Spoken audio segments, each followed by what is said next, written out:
Operation ಸಿಂಧೂರ ನಡೆದು ನೂರಾರು ಜನ ಸತ್ತಿದ್ರು. ಅವ್ರ ಹೆಣನ ಹೊತ್ಕೊಂಡು ಹೋಗುವಂತ ಪೆಟ್ಟಿಗೆಗಳು ಎಲ್ಲಾ ಮೀಡಿಯಾದಲ್ಲಿ ಇದ್ರು ನಡೆದೇ ಇಲ್ಲ. ಇದಕ್ ಸಾಕ್ಷಿ ಕೊಡಿ ಅಂತ ಕೇಳೋವಂತವ್ರನ್ನ ಏನಂತ ಕರಿಬೇಕು? ಏನಂತ ಕರಿಬೇಕು? ಏನಂತ ಕರಿಬೇಕು? ಜೋರಾಗಿರಬೇಕು. ಮೊದಲು ಮುಂಬೈ ಮೇಲೆ ದಾಳಿ ಆದಾಗ ಏನಂತ ಅಂದ್ರು, ಇದು ಬೇರೆಯವ್ರು ಮಾಡಿರೋ ದಾಳಿ ಅಲ್ಲ, ಹಿಂದೂಗಳೇ ಮಾಡಿರೋ ದಾಳಿ ಅಂತ ಅಂದ್ರು. ಪುಲ್ವಾಮಾ ದಾಳಿ ಆದಾಗ ಏನಂತ ಅಂದ್ರು, ಇದು ನೀವೇ ಮಾಡಿದಿರ, ನಿಮ್ ಎಲೆಕ್ಷನ್ ಸ್ಟಂಟ್ ಅಂದ್ರು. ಕಡೆಗೆ ಪಾಕಿಸ್ತಾನದ ಅಸೆಂಬ್ಲಿಯಲ್ಲಿ ಅವ್ರ ಹುಟ್ಟಿಗೆ ಕಾರಣರಾದಂತ ಅವ್ರ ಅಪ್ಪನೇ ಹೇಳ್ದ, ನಾವೇ ಮಾಡ್ಸಿದ್ದು ಈ ಪುಲ್ವಾಮಾ ದಾಳಿ ಅಂತ ಹೇಳಿದಾಗ ಇವರೆಲ್ಲ ಬಾಲ ತುಂಬಿಕೊಂಡ್ರು.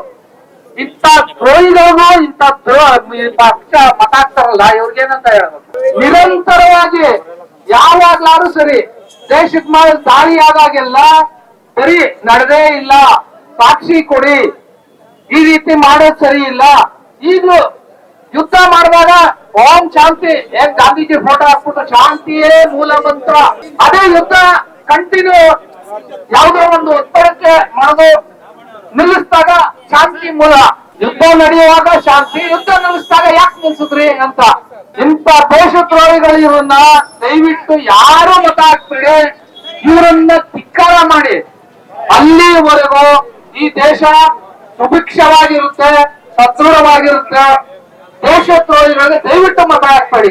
ರಾಮನಗರ ಜಿಲ್ಲೆಯಲ್ಲಿ ರಾಮನಗರ ನಾಗರಿಕ ವೇದಿಕೆ, ರಾಮನಗರ ಜಿಲ್ಲೆ, ಇದರ ವತಿಯಿಂದ ಏನು ಭಾರತೀಯ ರಾಷ್ಟ್ರೀಯ ರಕ್ಷಣೆಯಲ್ಲಿ ನಾಗರಿಕರ ಪಾತ್ರ ಈ ಎಂಬ ಒಂದು ಧ್ಯೇಯವಾಕ್ಯದೊಂದಿಗೆ, ಘೋಷವಾಕ್ಯದೊಂದಿಗೆ ಇಡೀ ಜಿಲ್ಲೆಯಲ್ಲಿ ಈ ದಿನ ಅಭೂತಪೂರ್ವ ಬೆಂಬಲವನ್ನು ಕೊಟ್ಟಂತ ನನ್ನ ಎಲ್ಲ ಜಿಲ್ಲೆಯ ಎಲ್ಲ ಶಾಲೆಯ ಮುಖ್ಯಸ್ಥರು, ಮಕ್ಕಳು, ಶಾಲಾ ಸಿಬ್ಬಂದಿ ವರ್ಗ ಎಲ್ಲಕ್ಕೂ ಕೂಡ ನಾನು ಅಭಾರಿಯಾಗಿ ಗೌರವವನ್ನು ಅರ್ಪಿಸ್ತೇನೆ.